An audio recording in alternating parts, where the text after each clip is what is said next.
Hello friends, good morning. आप सभी का मेरे यूट्यूब चैनल में स्वागत है। हमारा ये जो चैनल है उसका उद्देश्य बच्चों को ऑनलाइन शिक्षा देना है। आज हम गुजरात माध्यमिक एवं उच्चतर माध्यमिक शिक्षा बोर्ड कक्षा 12 हिंदी मीडियम, विषय वाणिज्य व्यवस्था, चैप्टर नंबर 2 संचालन के सिद्धांत, उसके अंदर आज हम वैज्ञानिक संचालन के सिद्धांतों की तकनीक देखने वाले हैं। आगे के वीडियो के अंदर हमने वैज्ञानिक संचालन किसे कहते हैं उसके बारे में चर्चा की थी।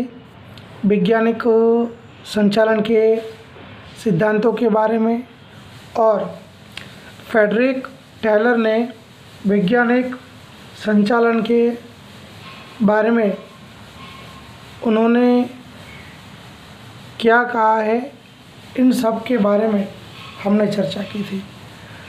आज हम वैज्ञानिक संचालन के सिद्धांतों की तकनीक के बारे में हम चर्चा करने वाले हैं। वैज्ञानिक संचालन के सिद्धांतों की अगर तकनीक की बात की जाए तो 3 तकनीक है।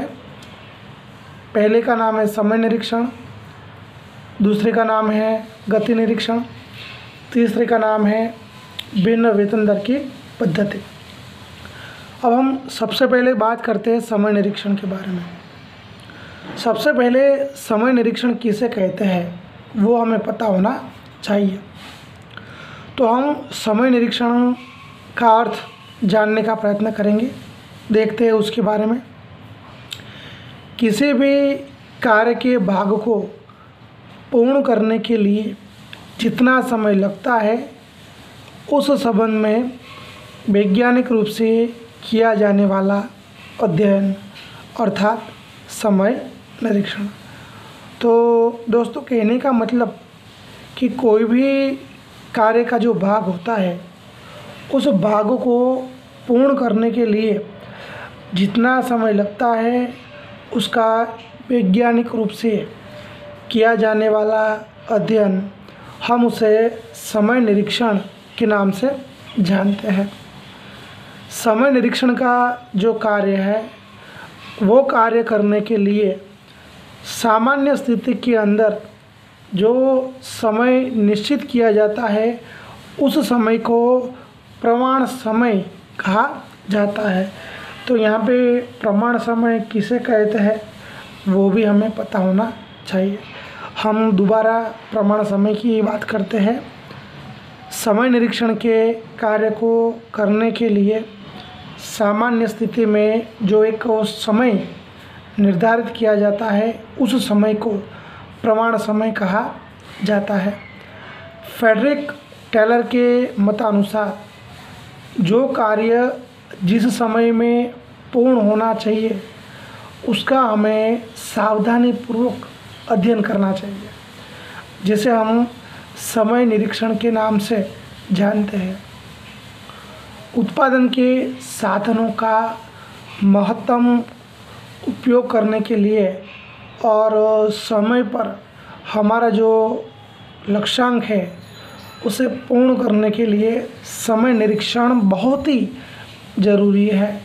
अगर हम समय निरीक्षण का उपयोग करते हैं तो उत्पादन के साधनों का भी ज़्यादा से ज़्यादा उपयोग कर सकते हैं और हमारा जो लक्ष्यांक होता है, हमारा जो टारगेट होता है, उस टारगेट को भी उसके सही समय पे पूरा किया जा सकता है।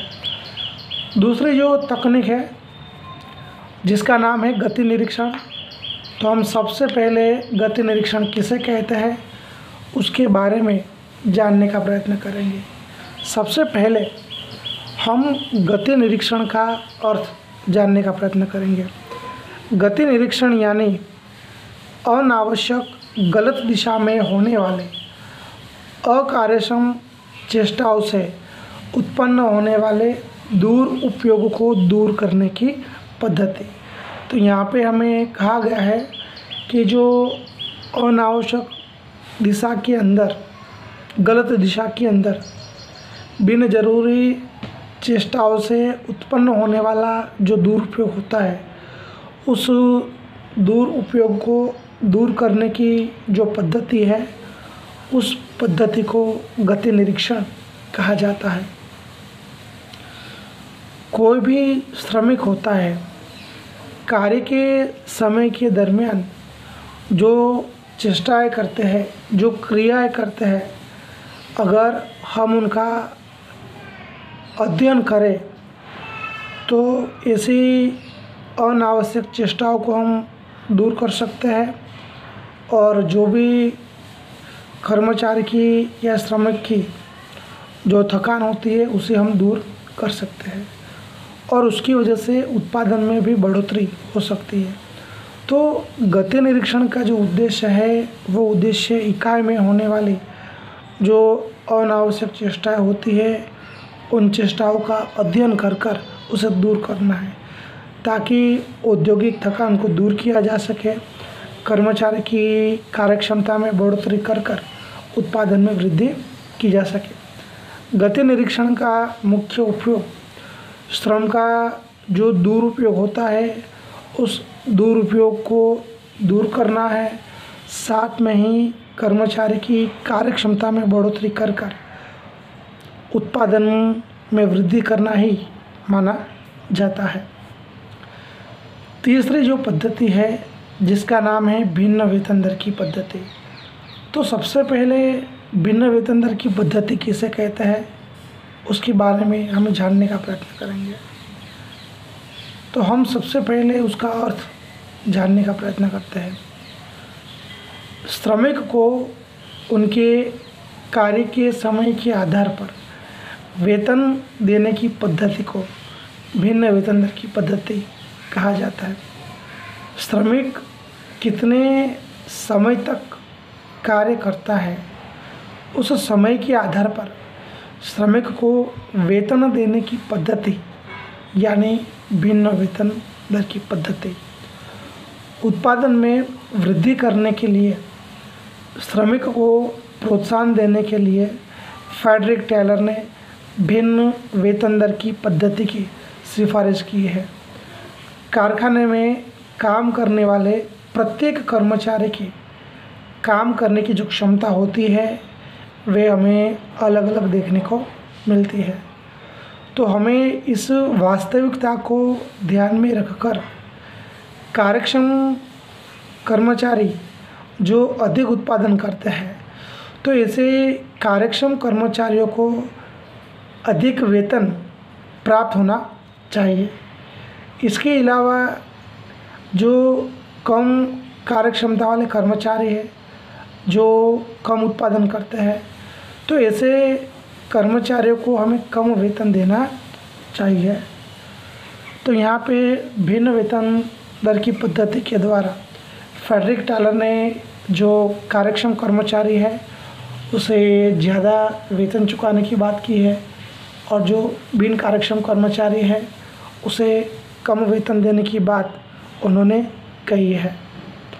तो हमने यहाँ पे पूरे वीडियो के अंदर वैज्ञानिक संचालन के सिद्धांतों की तकनीकी बात की, समय निरीक्षण के अंदर समय निरीक्षण के साथ साथ हमने प्रमाण समय की चर्चा की, गति निरीक्षण क्यों ज़रूरी है, उससे क्या फ़ायदा होता है, भिन्न वेतन दर किसे कहते हैं, भिन्न वेतन दर की पद्धति से क्या लाभ होता है, इन सब की हमने चर्चा की। अगर आपको हमारा वीडियो पसंद आए, इस वीडियो को ज़्यादा से ज़्यादा लाइक कीजिए, इस वीडियो को ज़्यादा से ज़्यादा शेयर कीजिए और हमारा ये जो यूट्यूब चैनल है उसे सब्सक्राइब करना ना भूलिए। आपके कोई सलाह हो, सुझाव हो, प्रश्न हो, क्वेरी हो तो आप हमें कमेंट बॉक्स में लिखकर भेज सकते हैं। हम पूरी तरह से उसे न्याय देने का प्रयत्न करेंगे। नए वीडियो में कोई नए टॉपिक के साथ फिर से आपके सामने उपस्थित होंगे और फिर से ही अध्ययन अध्यापन की प्रक्रिया को आगे दोहराएंगे। तब तक और ठहरते हैं। जय हिंद, जय भारत, अस्तु।